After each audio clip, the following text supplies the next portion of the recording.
Ahora en aquí. Obviamente, vemos también en la inspección si existen lesiones dermatológicas o algunas lesiones eritematosas del cuello. Por ejemplo, cuando existe aquí en la parte posterior el cuello con pigmentación negruzca, ¿eso qué signo puede indicar? Puede indicar el signo de que el paciente puede tener una prediabetes, ¿ya? Más que todo está dado en niños, ¿ok? Por la pigmentación oscura en la parte posterior del cuello.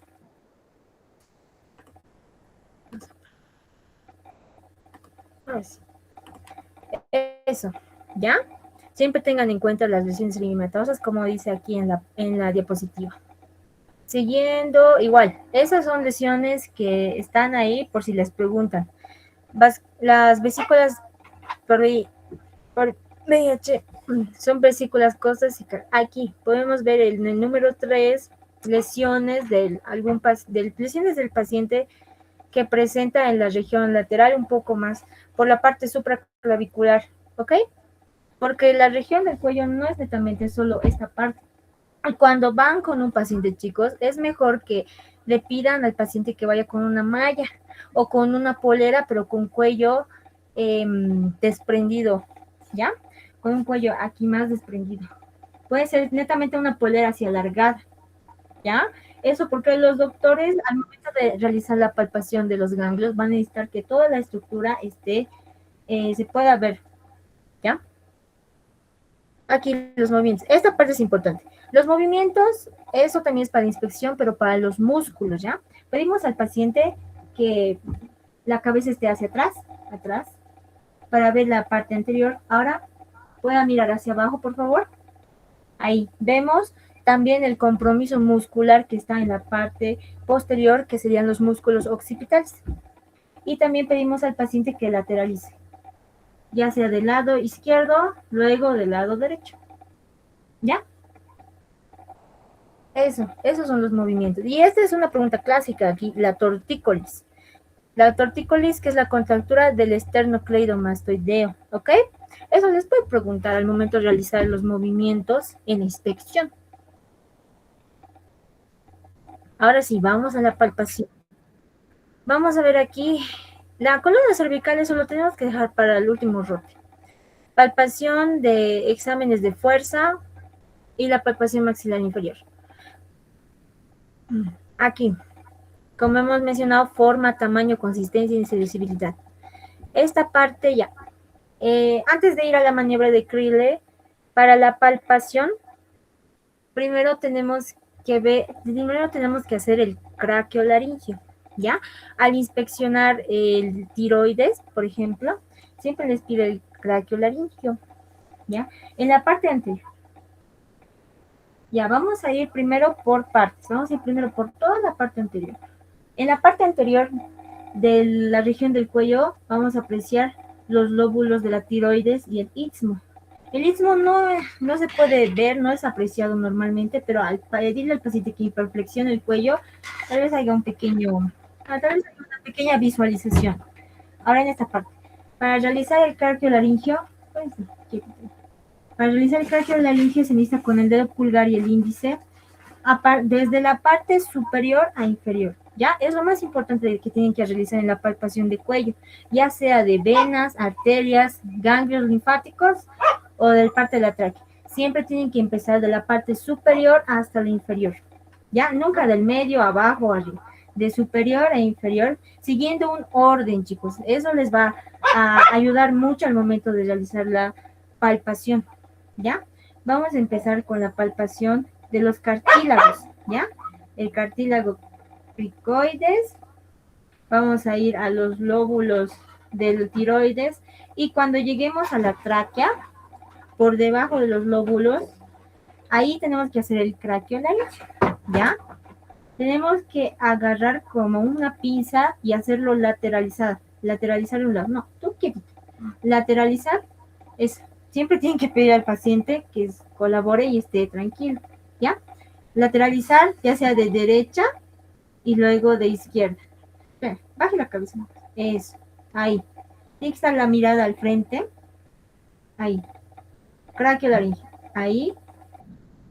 Cuando el cálculo laringio es un indicativo de que los lóbulos y la tráquea pueden movilizarse, porque cuando existe un cáncer, esta extensión lateralizada se puede limitar, ¿ya?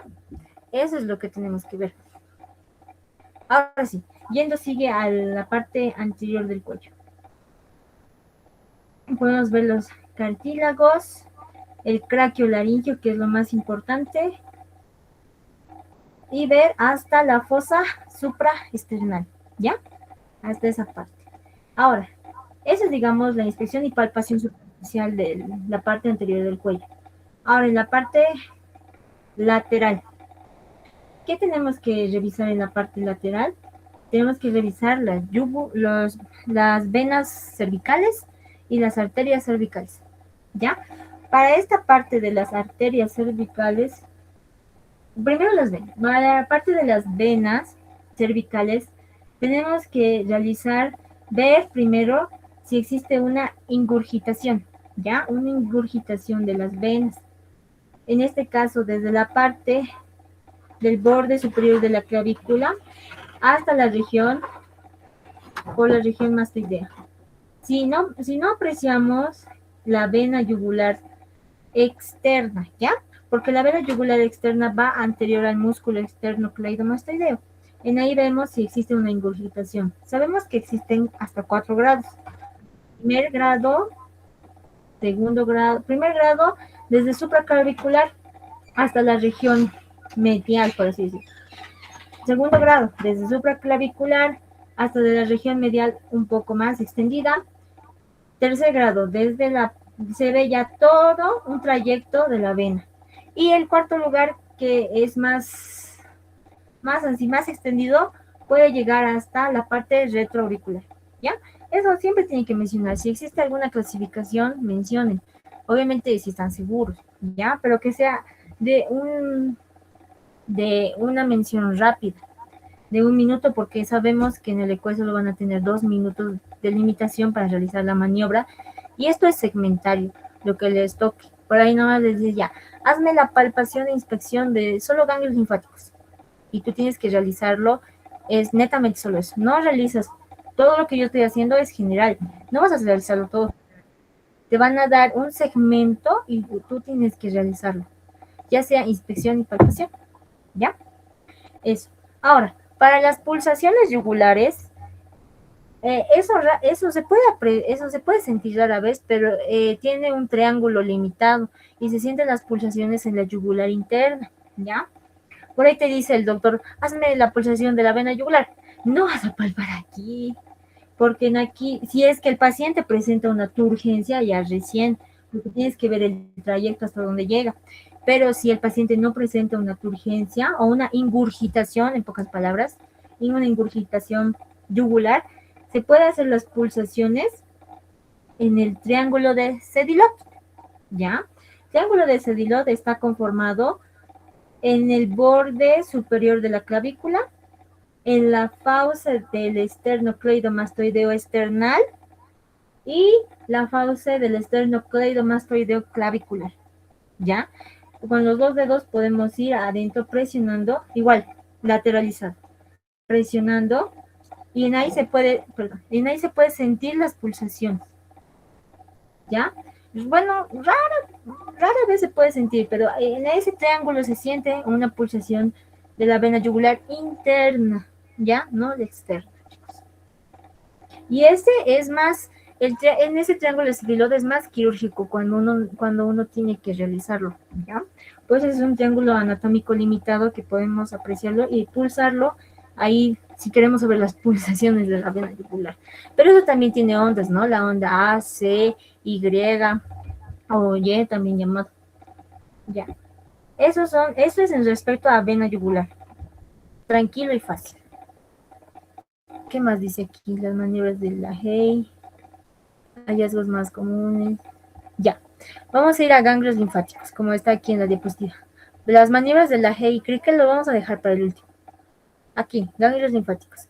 Igual. Aquí vemos en el PDF que existen 10 ganglios linfáticos.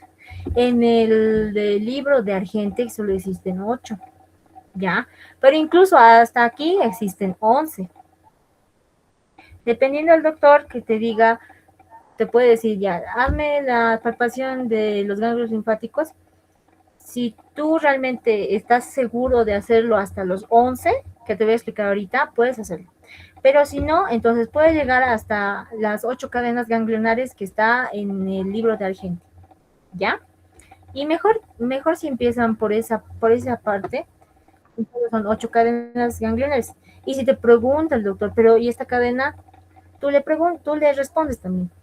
Ahora sí, en esta parte de ganglios linfáticos igual es muy importante que lo hagan de superior a inferior, pero el doctor Melitón le gusta también de inferior a superior, ¿ya? Entonces eso pueden hacerlo. Si bien lo van a realizar de superior a inferior, está correcto, pero si quieren realizarlo de inferior hasta superior también, pero tiene que estar en orden, chicos.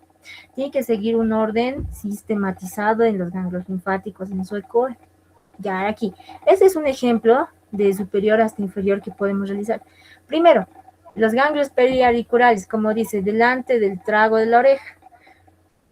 Para realizar los ganglios linfáticos, la palpación de los ganglios linfáticos, con los dedos, índice anular, hasta el tercer dedo, tienen que realizarlo primero de un lado, recién del otro lado, si es que les da tiempo, si no, solo un lado. Entonces, empiezan con movimientos circulares, ¿ya? Movimientos circulares en esa región. Vamos a ir por orden. Preauricular, ¿ya? Los ganglios linfáticos preauriculares. Siempre igual al doctor tienes que mencionarle qué región estás realizando los ganglios, ¿ya?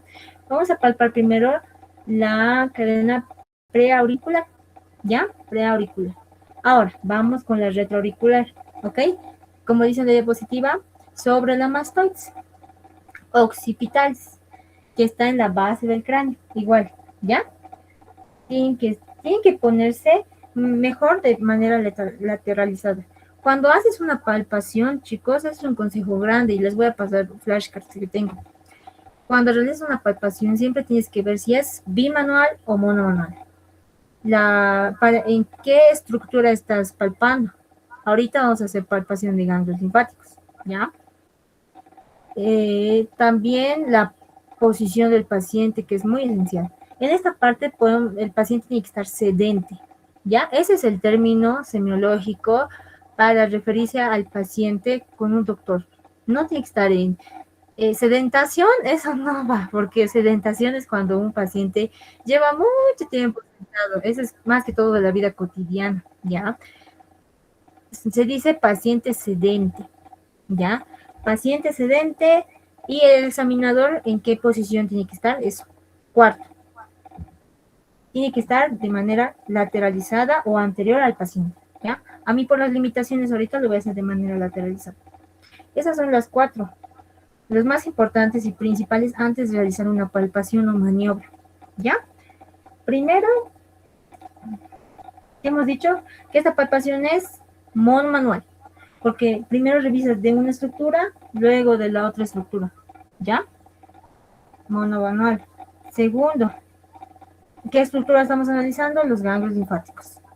Tercero, posición del paciente, sedente, ¿ya? Cuarto, posición del examinador, lateralizado o anterior. ¿Ya? Esos son los 4 principales o primeros que tienen que mencionar antes de realizar una maniobra. Vamos a admitir. Ahora sí, seguiremos con la cadena. Como ven aquí, preauricular, aquí. Vamos a ver el área preauricular, doctor.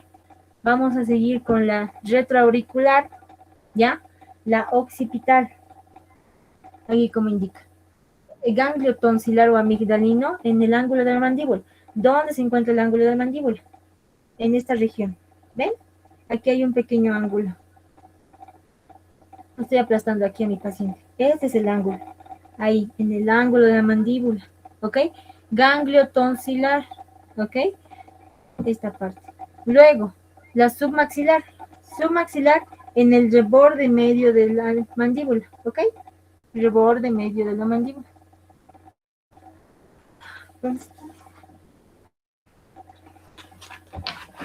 Ahora sí. Este es marcador ya de agua. Voy a marcar aquí a mi paciente los números sistematizados a seguir para que ustedes lo vean. ¿Ya? Ven aquí. Eso, más a la cámara. Yo voy a acercar más a la cámara. Ahora sí. 1, aquí. Ok, 1. ¿Cuál es este? Preauricular. 2, aquí. ¿Ya? Retroauricular. Occipital. Aquí, como dicen ahí, en las nucales en la base del cráneo. Tienen que identificar desde la occipital, hay un reborde, ¿no? Occipital, ahí abajo. Por aquí, si es varón, mejor, en la terminación de la implantación del pelo. A esa rectura un poco más arriba. 3. De la vuelta, 3. ¿Ya? 1, 2, 3. Submaxilar. 4. ¿Ok? En el ángulo de la mandíbula.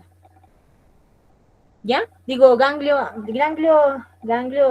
tonsilar, ángulo de mandíbula. ¿Ok? 5. En la línea media de la mandíbula. 5. Submaxilar. También aquí está el submentoniano, que está detrás de la punta. 6. Aquí. 6. Ese es el submentoniano. Incluso decía el sublingual, pero ese es para más ganglios. Eso es más para los ganglios salivales, ¿ya? Pero igual lo pueden. Ahí nomás. Ahora sí, la cadena superficial, ya. Este es importante. En la cadena superficial, ¿qué hay que tener en cuenta? El músculo esternocleidomastoideo, ¿ya? En esta región del músculo esternocleidomastoideo va por delante, ¿ok? Por delante. 5, 6 en la parte 7, ¿ya? 7. 8, la cadena posterior.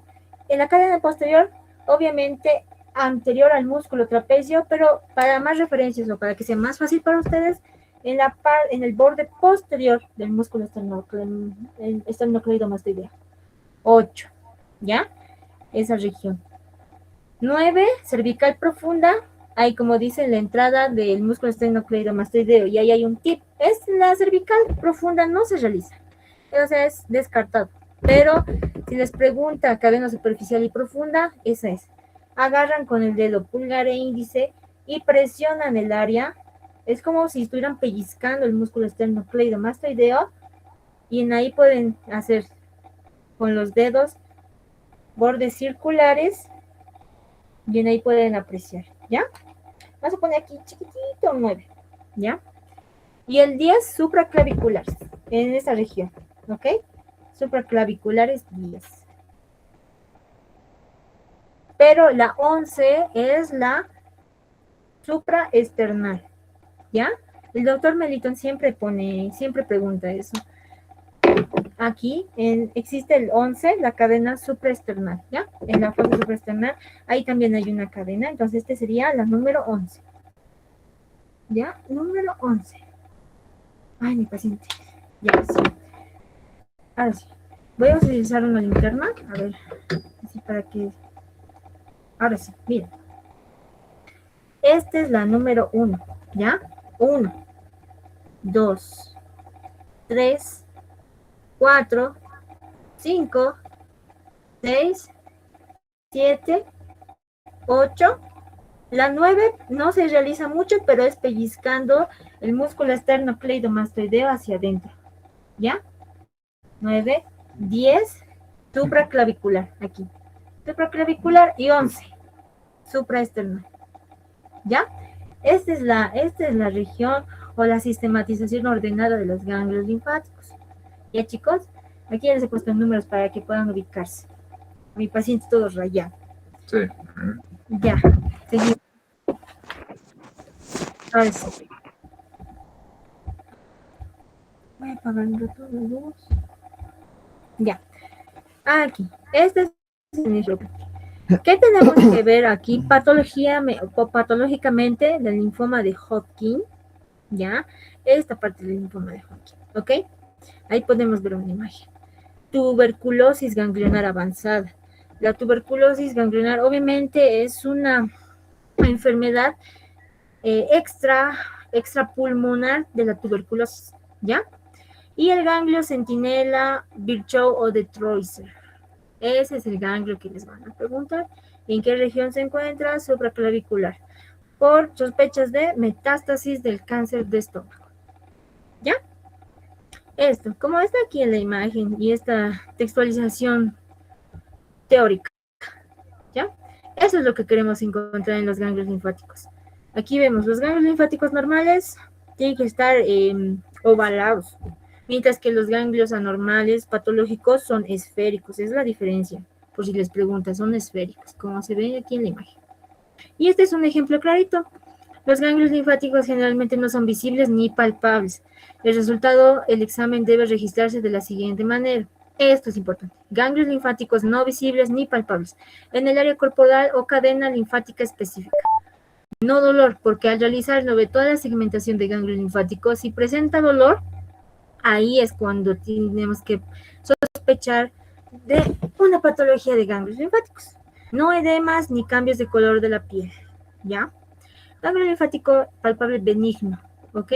Obviamente hay una diferencia entre benigno y maligno. El benigno, cuando existe ganglios del cuello no palpables, excepto en el ganglio tonsilar derecho, ¿ok? ¿Cuál es la región del ganglio tonsilar derecho? El número 4, aquí, debajo del ángulo de la mandíbula. Ese es el ganglio tonsilar. Y esto, aquí ha estado palpable desde hace varios años sin cambio de tamaño, historia frecuente de faringitis antes de los 8 años de edad. Una pequeña historia. Ahora sí, vamos a la palpación de laringe. Como les he indicado, esta es la parte lateral, ¿no? Toda la parte lateral.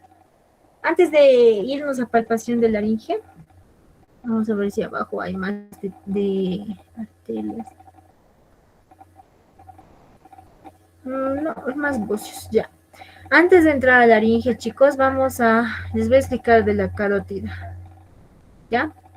En la parte de arterias, lo que vamos a ver, ya que estamos en la región lateral, aprovechando, voy a marcar con un marcador rojo, ¿ya? Para la parte de las arterias de la región cervical, tenemos que tomar en cuenta la carótida, más que todo la carótida externa, ¿ok? ¿Cómo podemos palpar nosotros la carótida externa? Teniendo en referencia la tráquea, en la tráquea con dos dedos de tamaño de separación, podemos presionar, o más fácil para ustedes, desde el músculo esternocleidomastoideo, el borde anterior, ahí, ¿ya? Pero esta se palpa solo con 2 dedos, chicos, ¿ya? Con 2 dedos y presionando, ¿ya?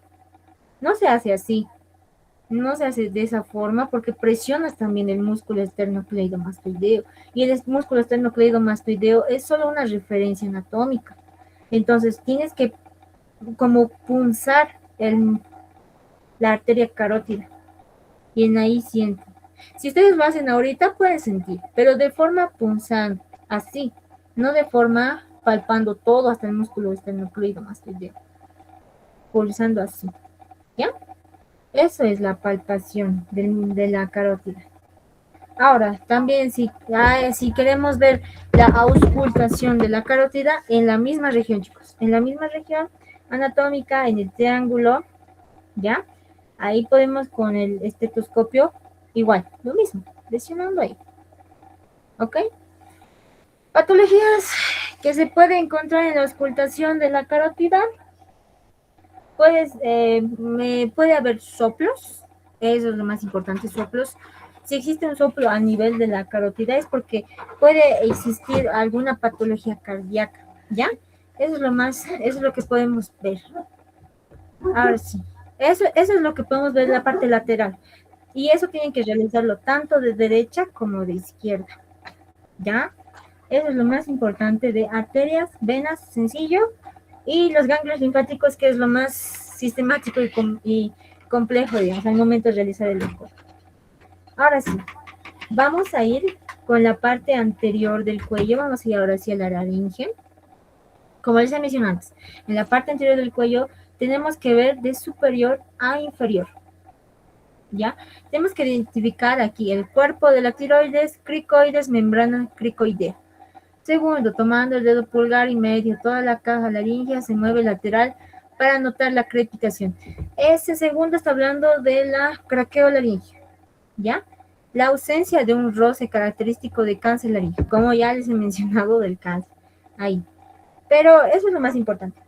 También algo que me olvidaba, chicos, cuando realicemos una palpación de la laringe, antes de realizar, o incluso en las maniobras de la tiroides, tenemos que ir de estructura desde superior, palpando, hasta llegar a la laringe, tráquea más que todo, laringe, a recién hacer el craqueolaringeo, ¿ya? El lateral y lateralizando el otro lado. Y en esta parte pides al paciente que trague saliva, pero extendiendo, claro, el cuello. ¿Para qué? Para ver si toda la deglución en el bolo alimenticio está correcta, ¿ya? A ver si las estructuras puedan subir y bajar en el orden que indica. Y obviamente si no presenta alguna disfagia. ¿Puede tragar saliva, por favor? Ahí está. Voy a poner linterna así para que aprecien un poquito más. Ahora sí. Espera, otra vez. Ahora sí, ahí. Sosteniendo los dedos aquí y pidiendo, esto no presionas, chicos, solo pones superficialmente. Y solo tienes que ver el movimiento de la tráquea y obviamente los componentes del cartílago cricoides, la laringe. Ahora sí. ¿Pueden tragar, por favor? Exacto. ¿Han visto esa ascendencia y descendencia al momento de tragar ese bolo alimenticio o bolo de saliva? Eso es lo que tenemos que apreciar.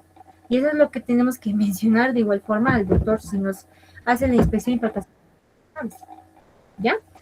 Eso, chicos. Ahora sí, vamos a las palpaciones de tiroides. Método de Lange. Frente, el paciente relajado, cabeza en posición normal. Ya antes de entrar a eso, sabemos primero las 4 componentes principales antes de realizar una maniobra. Primero, si es bimanual o monomanual.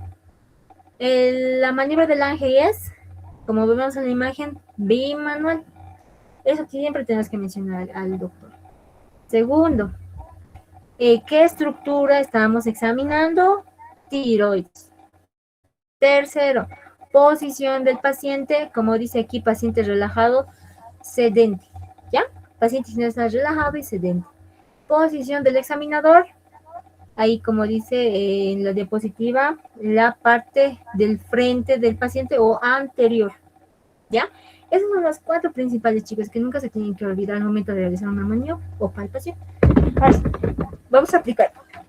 Les voy a dar el ejemplo con la maniobra del ángel. Ya, este es una maniobra bimanual, que en la cual vamos a examinar la tiroides.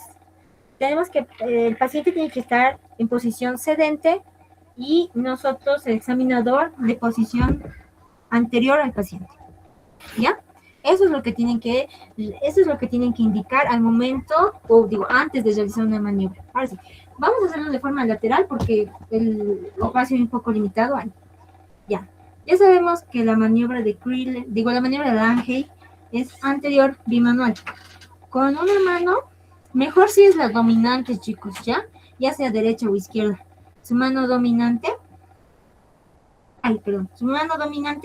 hace una palpación antes en el lóbulo de la tiroides y este lateraliza, ¿ya? Es como empuja al otro, empuja. Y con la mano no dominante lo palpas, ¿ya? Esa es la maniobra, como dice ahí. Se coloca el pulgar derecho sobre el cartílago, ahí. Lateralizando, se ejerce una presión a la izquierda o derecha, dependiendo del caso. Ok, y se expone el lóbulo derecho. Y se expone el lóbulo y con la mano contralateral lo palpas, ¿ya? Formando una pinza, ¿ok? Formando una pinza. Eso tienen que mencionar siempre, chicos. Ahí.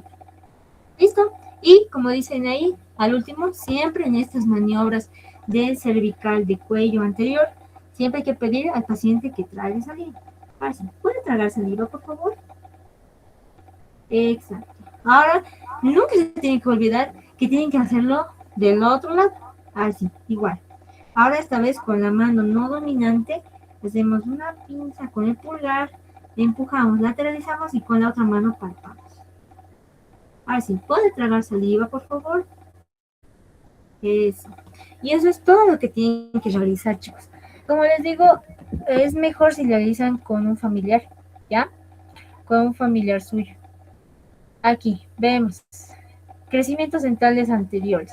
El lóbulo piramidal tiroides. La pirámide de Laulette, ¿ya?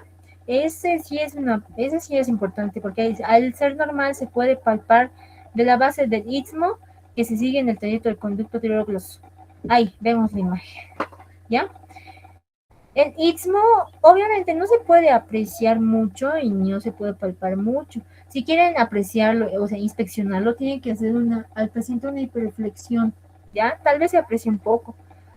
Eso, se confunde con quiste y tirogloso. Presenta desplazamiento vertical a la deglución, ¿ok? Es igual, es una patología que pueden preguntarles. Aquí, exacto. Esto es lo que tenemos que ver. Al deglutir un sorbo de agua a la glándula tiroidea agranda, o sea, la glándula tiroidea se agranda.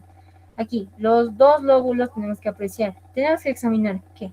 Eso sí o sí les va a preguntar, chicos. Cualquier doctor les puede preguntar. Obviamente, ¿qué estamos examinando? De las cuatro mencionadas antes de una maniobra, tiroides. Pero estas son las estructuras que tenemos que examinar. Los lóbulos, el istmo, tamaño, consistencia, superficie, movilidad, presencia de nódulos o quistes. ¿Ya? Incluso aquí falta si presenta sensibilidad el paciente al momento de realizar la palpación. ¿Ya? Porque hay algunos bocios, incluso que existen ya cánceres de ganglios, presentan un dolor a la palpación. Siquiera solo a la palpación superficial, ¿ya? Eso pueden mencionarlo como un quinto, pero no presencia de dolor, sino una presencia de la sensibilidad. Y si les pregunta sensibilidad, ¿qué? El dolor, nada más. Lóbulos, no que se olviden, lóbulos, istmo, es como un orden que tenemos que seguir. Al examinar, ¿qué examinamos? Lóbulos primero, istmo, tamaño y presencia de nódulos o quistes, ¿ya? Estos cuatro igual. Aquí, vemos aquí la clasificación de acuerdo al tamaño de la glándula tiroides. Del 0, eso sí, igual les va a preguntar, es una clasificación clásica. 0, 1A, 1B, 2, 2 y 1, 2, 3, 4, ya. Esos son, ya, tiroides ni palpables ni visibles. Tiroide palpable solo en deglución, tiroides visibles, esto. Es más que todo para clasificar si existe algún tipo de tiroides o embocio. Aquí, vemos el parénquima. Bueno, antes de entrar a estas patologías, les voy a mostrar las últimas dos maniobras. Y no sé si está aquí abajo o no.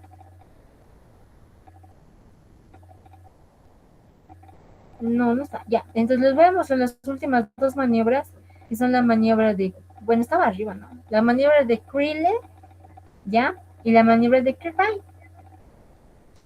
Un tip muy bueno para que se ubiquen entre la maniobra de Crille y la maniobra de Kirby es que la maniobra de Crille es monomanual. ¿Cómo? Formando a la inspección se realiza, ¿no ve? Con el 2 pulgar y el índice. Eso toman en cuenta como una forma de una C, ¿ya? En el momento de realizar la palpación de Crille, se realiza una forma de C. Eso es un tip o una técnica.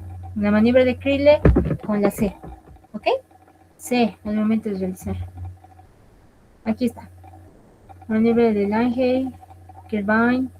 Aquí está, maniobra de Crille. Listo. La maniobra de Crille. ¿Cómo lo realizamos? De esta parte en forma de C. Primero es monomanual. Examinamos ¿qué? Tiroides. Ahora, posición del paciente, sedente. Posición del examinador, anterior. ¿Ya? Ahora sí, como indica aquí en la diapositiva, maniobra de Crille, coloca una mano en alrededor del cuello sobre el plano anterior. Con el pulgar de cada mano palpa suavemente el lóbulo del lado opuesto. Ya. Esta igual. Tenemos que realizar la maniobra de Crille. 1. Con primero una mano. Mejor si es primero la mano dominante. Ay, no. obviamente colocar una mano alrededor del cuello y aquí tenemos que palpar, ¿ya? Es como que el pulgar lo desplaza y estos otros dedos lo palpan, ¿ya? Ahí, desplazamos y palpamos, como si fuera un craqueo laringio, ¿ya? Es la maniobra de Krill, ahí, palpamos. Ahora sí, ¿pueden tragar saliva? Disculpe. Despacio. Eso es. Ahora, con el otro lado, igual, de este lado, igual. Oye, ahorita se debería, tal vez se confundan porque, digamos, estoy usando ambas manos, ¿no ve? Sería bimanual, pero en este caso solo estamos utilizando una mano para la palpación, ¿ya? Eso es lo que queremos, eso es lo que yo quiero que se dé en cuenta. Ahorita vamos a dar una mano para la palpación y la otra mano igual, porque la palpación solo estamos utilizando una mano. Cuando es bimanual existe una mano que es de palpación y una mano de apoyo, ¿ya? En esta parte igual, lo mismo del otro lado. Empujamos con el pulgar y hacemos una palpación del lóbulo, ¿ya? Puede tragar, disculpe. Cuando el paciente trague, traten de que no se lateralice mucho, ¿ya? Solo ahí. Y luego, al momento de tragar, solo se quedan quietos y ven si realmente el lóbulo está hinchado, sube o realmente hace un movimiento ascendente-descendente junto con las otras estructuras anatómicas anteriores. ¿Ya? Eso es lo que tenemos que ver. Ahora, la maniobra de Kervine. Esta es la maniobra de Kervine. Aquí, rodear el cuello con ambas manos, con los pulgares descansando sobre la nuca y los 4 dedos restantes hacia los lóbulos de cada uno. Esta parte es muy importante. ¿Qué es lo más importante? Tenemos que tomar un punto de referencia anatómico en la parte posterior. No es simplemente poner los dedos donde tú quieras, ¿ya? No es poner los dedos en la parte occipital, más abajo del cuello, en la parte media, no. Existe un punto de referencia, ¿ya? Existe un punto de referencia que es en la séptima vértebra cervical. En ahí es donde tienes que colocar tus dedos pulgares, en esta parte, ¿ya? En ahí, si ahorita miran hacia abajo y sienten ahí una pequeña apófisis espinosa, es la C7. Es la única apófisis espinosa que se puede presentar y es un punto de referencia anatómico al momento de poner los pulgares, ¿ya? Esa es una referencia anatómica, no debajo del occipital ni tan al medio. En ahí es una estructura, eso les pregunta el doctor Cazón, creo, les pregunta esa parte, ¿ya? Ahí, en la C7. Palpan esa estructura para sus pulgares. Ya, primero, para no ser repetitorio, les voy a mencionar nomás. En la maniobra de Kervane es una maniobra bimanual y examinamos la tiroides. El paciente tiene que estar sedente, relajado y nosotros como examinador tenemos que estar en la parte posterior. Para la realización de la maniobra de Kervane tenemos que poner los dos pulgares en la parte posterior del cuello del paciente, teniendo una referencia anatómica en la séptima vértebra cervical o en la C7 y pidiendo al paciente que se relaje, relajado, ahí, teniendo un punto anatómico, abrazando con los dedos, ahí, y palpando los lóbulos de cada lado, pidiendo obviamente al paciente que trague. ¿Puede tragar saliva, por favor? Eso. ¿Y qué vemos en esta? ¿Y qué examinamos? Los lóbulos, istmos, si presenta algún nódulo o quiste, ¿ya? Y sensibilidad. Eso es lo que tenemos que ver, ¿ya, muchachos? Así es como tienen que seguir también una maniobra de manera ordenada y realizando al paciente mientras tú le explicas al doctor. Eso es el ECOE, chicos. ¿Ya? Un ratito, chicos. Ahorita vengo, ahorita vengo.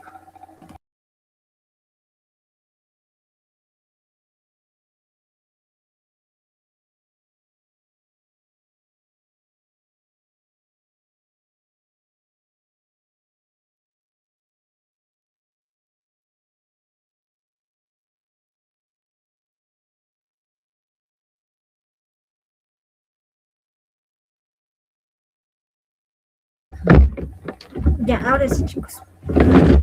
Tenía una pequeña interrupción. Ya lo sé. Eso.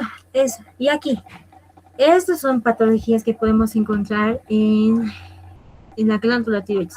Enfisema subcutáneo, acumulación de aire intersticial. Por ejemplo, en el neumotórax, atención.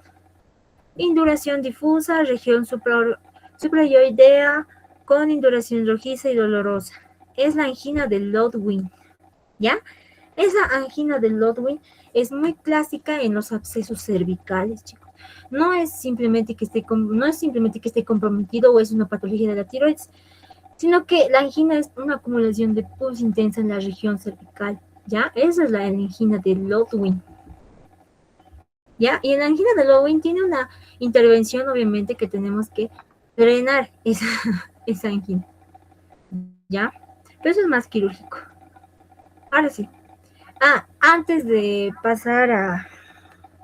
¿Qué más nos falta? Ya hemos hecho venas, hemos hecho arterias, hemos hecho lóbulos, la tiroides.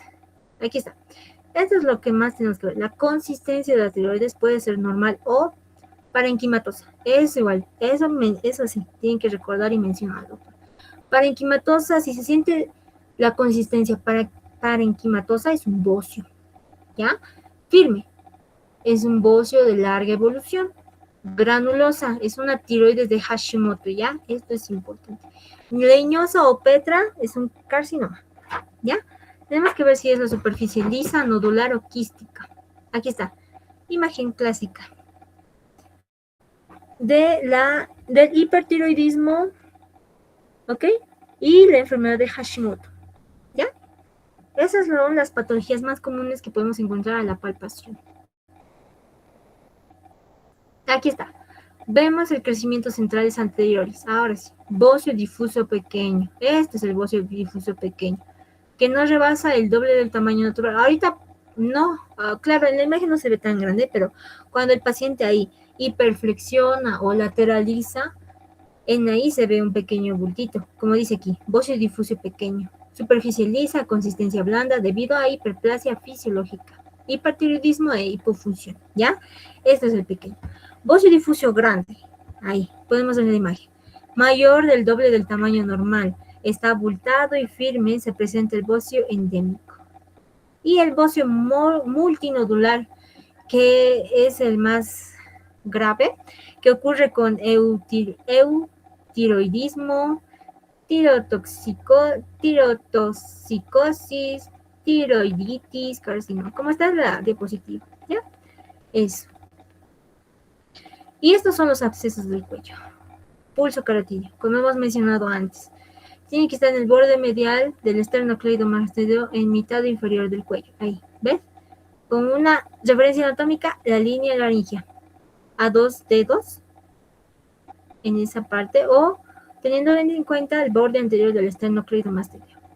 Parpal debajo de una línea imaginaria del cartílago cricoides. ¿Ya? Un lado a la vez. De un lado, derecha, luego bien izquierda. Si además de los latidos se palpa algún frenito arterial, realizar auscultación. Eso es cuando realizamos una auscultación, ¿ya? Cuando necesitamos realizar la auscultación es porque tenemos que ver si hay una presencia de un frenito arterial, ¿ya? Aquí, como hemos dicho, pulso yugular. El paciente ángulos de 45 a... Obviamente, en el pulso yugular tenemos que apreciarlo más si el paciente está echado, ¿ya? En 45 grados, músculos del cuello relajados. Eso es el pulso yugular. Como les he dicho, en el triángulo en el triángulo de Sedilot, ¿ya? El triángulo de Sedilot. Esa es la región anatómica que podemos presentar para realizar el pulso yugular, ¿ya? Aquí, abscesos, besos, parafaringio, parotidio, submaxilar, está como en la imagen. Y auscultación. Ya sabemos que la auscultación se realiza si existe algún frenito, más que todo en la carótida o en las estructuras arteriales. Solo se realiza cuando la glándula tiroides está aumentado de tamaño. Auscultación de la tiroides. Detección de ruidos vasculares con la campana del estetoscopio. En estados de hipermetabólicos, la irrigación sanguínea se incrementa drásticamente. En ocasiones se ausculta un soplo de ruido acelerado. ¿Ven? Cuando si existe un soplo o un freñito, se realiza la auscultación de la carótida en la misma región que hemos hecho la palpación. ¿Listo? Se puede encontrar soplos de diferentes estructuras. Ahí están. Soplos de la glándula tiroides en hipertiroidismo, ¿ya? Si encontramos soplo, ¿qué indicativo patológico es? Hipertiroidismo. Soplo anterior, si es un soplo arterial, estenosis de la arteria carótida primitiva, ¿ya? Soplos irradiados de lesiones vasculares aórticas y soplos venosos por aumento de la velocidad circulatoria. La percusión no se utiliza mucho, pero se utiliza aquí, como indica, se utiliza para el estudio de columna vertebral. Esa parte no la vamos a realizar, chicos, de columna vertebral, porque esas son maniobras ya para el segundo rote, que está también aplicado pulmones y corazón. Aquí, directa o armada, martillo. Ah, no, esta ya es para la última rotación, ¿ya? Eso sería todo, chicos. Y antes de terminar, también tenemos que saber, o tienen que estar en claro, que existe una maniobra de Pemberton o Marañón, ¿ya? Esta es la maniobra que consiste en que el paciente, así, puede estar ahí, sentado. Sí, el paciente, primero, es una maniobra que no se realiza con las manos, ¿ya? No se realiza con las manos. Uno. Segundo, ¿qué examinamos? Examinamos la parte cérvico-torácico, si existe un bocio intratorácico, en pocas palabras. Tercero, el paciente, posición sedente. Y posición del examinador puede estar ahí parado, no hay problema. Porque es una maniobra de Pemberton o Marañón, ¿ya? Pedimos al paciente que levante las manos. ¿Puede elevar las manos? Hasta arriba, toque el techo. Eso, no. Mira al frente y toque el techo. Ahí quédese unos minutos. Si el paciente, incluso decían, si el paciente tiene una limitación al subir las manos, nosotros tenemos que ayudarle de forma pasiva a elevar las manos. Eso es más en adultos mayores, pero el objetivo de esto es que el cuello se va hacia atrás, ¿ya? Cuando realiza esta maniobra es porque el cuello se va hacia atrás. Y en aquí vemos el signo de Pemberton, ¿ya? No es el signo de Marañón. En el libro indica el signo de Pemberton, eso tienen que tomar en cuenta, ¿ya? Si les pregunta, pero no sé el signo de Marañón, entonces le indica a cualquier doctor, le matan con eso. En el libro de Argente Álvarez está como signo de Pemberton. Ahora sí, el paciente podemos ver si presenta una coloración de la piel facial rojiza, ¿ya? Así, puede bajarle más. El tiempo en sí no está especificado, pero puede durar de segundos a minutos, dependiendo el paciente, los años del paciente, en pocas palabras. Eso sería que busquemos, igual me he olvidado, cuánto tiempo tiene que estar ahí levantado, porque un doctor sabe decir, no va a estar ahí levantado 5 minutos, sabe tener un tiempo limitado, ¿ya? Esas son todo lo que tienen que saber del eco de cuello, ¿ya? ¿Y qué más? Sí, eso sería todo, chicos. Lo más complicado que les puedo preguntar tal vez sería algo más anatómico, por ejemplo, de los triángulos, todos los triángulos del cuello. Menciónenme todos los triángulos del cuello. Esa es una pregunta, Te mencioné todos los triángulos del cuello. Aquí tengo algunas, a ver, les voy a mostrar. Aquí tengo un banco de preguntas guardado de un doctor. A ver, voy a mostrar aquí en la pantalla porque no lo tengo ahorita. Y para buscar, les voy a mostrar esta parte. La voy a dejar de compartir. Voy a dejar de compartir esto y vamos a compartir el otro documento. Vamos a compartir. Así para que tengan una idea. Vamos a presentar otra ventana. Ahora sí. Aquí deben ver. Estos son mis pequeños flashcards que yo he utilizado para el ECOE. O bueno, es más que todo igual para que les ayude. Todo esto tiene ECOE de cabeza y cuello, cara, cráneo. La cara igual, pero párpados. Ahí dice cara, conjuntiva esclerótica. Y aquí igual está la región del cuello. Ahí está. Cuello. Cuello de ganglios linfáticos, venas del cuello. Aquí los grados hasta el cuarto, arterias del cuello. Esto me falta un poco complementar. Esto está, no, eso no, está mal. Esto sigo completándolo. Cuando lo tenga completo, chicos, esta parte, lo estoy haciendo lo más resumido y puntual para el eco y así puedan repasarlo. Y en aquí obviamente le voy a poner términos. O sea, los términos que está aquí, por ejemplo, aquí, mira, aquí, edema. Vamos a tener un ejemplo. Cara, párpados. Estos son las patologías. Si existe un temblor palpebral es porque es nerviosismo. Pero también las patologías en los párpados son tosis, lagoftalmos, entropio, nectotromio, sactelasma y edema. Eso es lo más importante que tenemos que ver en párpados. Edema, por eso está en rojo.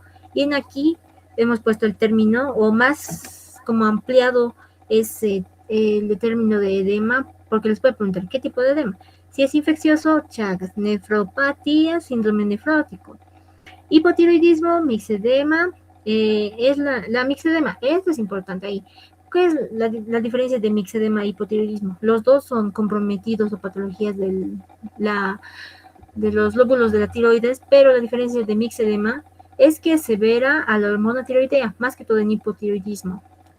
Forma grave de hipotiroidismo. Incluso el paciente, si llega a mixedema, puede llegar a un coma mixedematoso, ¿ya? Esa es la diferencia entre un hipotiroidismo y un mixedema, si es que les preguntan. Ahora en aquí le he puesto una imagen, no se ve tan bien porque lo he sacado así fast. Es una ecografía de tiroides, ¿ya? Esos son pequeños nódulos tiroideos dispersos en ambos lados. Aquí, mira. TIRATS 3, hallazgos problemáticos benignos. Esta es toda la interpretación ecográfica que se ha encontrado. Y estas son las imágenes ecográficas de una paciente. Ahí está mi mano toda metida, pero lo he tratado de sacar rápido. Cuando tenga más de estas imágenes iguales voy a estar pasando. ¿Ven? Siempre hay que inspeccionar lóbulo derecho, tanto lóbulo izquierdo. ¿Ok? Y estas son la medición. ¿Ya? Ahí indica medidas, el istmo, igual, istmo de 4 milímetros parénquima homogénea. No se ve tan bien, mi celular no ha captado muy bien esta fotografía, pero si ustedes les voy a pasar, pero si ustedes pueden hacerlo más nítido, eso ya sería beneficio de ustedes para que puedan tener más idea de lo que se tiene que examinar en lóbulos tiroideos. Y obviamente el estudio de complemento más puntual para la tiroides es una ecografía, ¿ya? No una radiografía, aunque sí, pero es más las ecografías, ¿ya? Ecografías, por eso está aquí. Y esto es del Hospital del Norte, chicos, ¿ya? Esto es acá del Hospital del Norte. Y aquí, impresión, tiene quistes coloides en ambos lóbulos tiroideos. Disminutas calcificaciones en lóbulo tiroideo derecho. Aquí está, y aquí podemos apreciar, ¿ya? Eso es lo que les quería mostrar, compañeros, ¿ya? Eso sería todo con respecto a cuello. Si tienen alguna pregunta, pueden decirme ahorita.